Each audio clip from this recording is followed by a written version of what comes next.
अगले 4 मिनट में हम डिस्कस करने वाले और एनालाइज करने वाले हैं आईटीसी की लेटेस्ट बिगेस्ट खबर।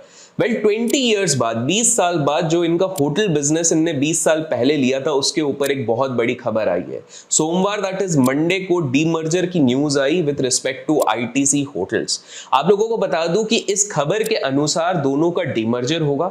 आईटीसी होटल्स में आईटीसी का 40% स्टेक होगा, बल्कि जो बाकी 60% रहेगा वो जो नॉर्मल स्टेक होल्डर्स है या शेयर होल्डर्स है, बेस्ड ऑन द कैपेसिटी जिसपे वो अपनी शेयर होल्डिंग करते हैं उसके हिसाब से वो डिस्ट्रीब्यूट हो जाएगा।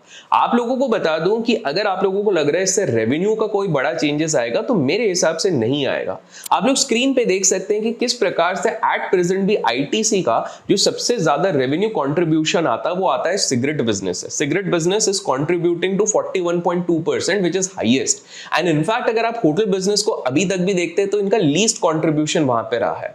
हाँ, एक चीज जरूर है कि होटल बिजनेस का कैपिटल एक्सपेंडिचर या कैपेक्स बहुत ज्यादा रहा है, जिसके चक्कर में जैसे ही ये दोनों का डीमर्जर होगा तो आईटीसी जो मेन कंपनी है उसका आरओसीई में 2000 बेसिस पॉइंट्स तक का फायदा होगा। वेल, आप लोगों को बता दूं कि अनाउंसमेंट के जस्ट पहले ब्रीफली आईटीसी ने सरपास किया था एचयूएल को, हिंदुस्तान यूनिलीवर को, as the most valuable Indian packaged consumer goods company. HUL $6.12 trillion पे था, वहीं पर आईटीसी $6.22 ट्रिलियन पे आ गई थी।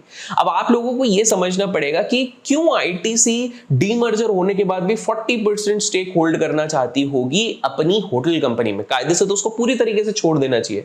वो इसलिए because of bat, BAT, British American tobacco company, जिसका आईटीसी में अच्छा खासा स्टेक है, वो नॉन कोर बिजनेस में इंटरेस्टेड नहीं रहेगी।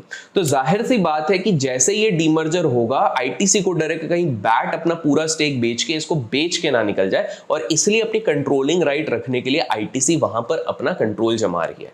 इस तरह के बाय द वे क्विक विश्लेषण के लिए लाइक अभी तक नहीं किया तो लाइक जरूर कीजिएगा। नेक्स्ट चीज, इसका इंपैक्ट क्या हो सकता है, एनालाइज करने की कोशिश कर सकते हैं। देखिए, काफी सारे लोग बोल रहे हैं कि इसके कारण बहुत बड़ा क्रैश आ जाएगा, काफी लोग बोल रहे हैं ये 200 पे आ जाएगा, कुछ लोग बोल रहे हैं 700 पे चले जाएगा। मैं आप लोगों को बता दूं कि केवल इस न्यूज के कारण now there would be negligible impact.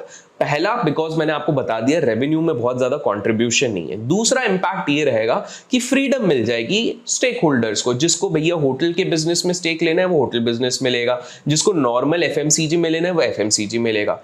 तीसरा ये इंपैक्ट होने वाला है कि इसके कारण आईटीसी के बिजनेस में वोलैटिलिटी कम हो जाएगी, बिकॉज आईटीसी धीरे धीरे एसेट लाइट स्ट्रैटेजी में चल रहा है। होटल का बिजनेस काफी वॉलेटाइल रहता है, जैसे कि दिवाली दशहरा के टाइम पे बहुत पीक पे चल जाता है, फिर कोविड आ जाता है तो घट जाता है। तो ऐसे में 120 होटल्स, 11,600 रूम्स वाला आईटीसी होटल का पूरे चीज, जो कि 20% से ज्यादा कैपिटल यूज करता था आईटीसी का, लेकिन केवल 5% से भी कम का रेवेन्यू देता था, बहुत ज्यादा इसका इंपैक्ट नहीं पड़ेगा। जिन लोगों को होटल बिजनेस में इंटरेस्ट होगा उनको ऑब्वियसली मोस्ट लाइकली डिस्काउंट में इनिशियली मिलेगा, जिनको एफएमसीजी में इंटरेस्ट है वो वैसे का वैसे रहेगा। फंडामेंटल्स में बहुत मेजर चेंज नहीं होगा।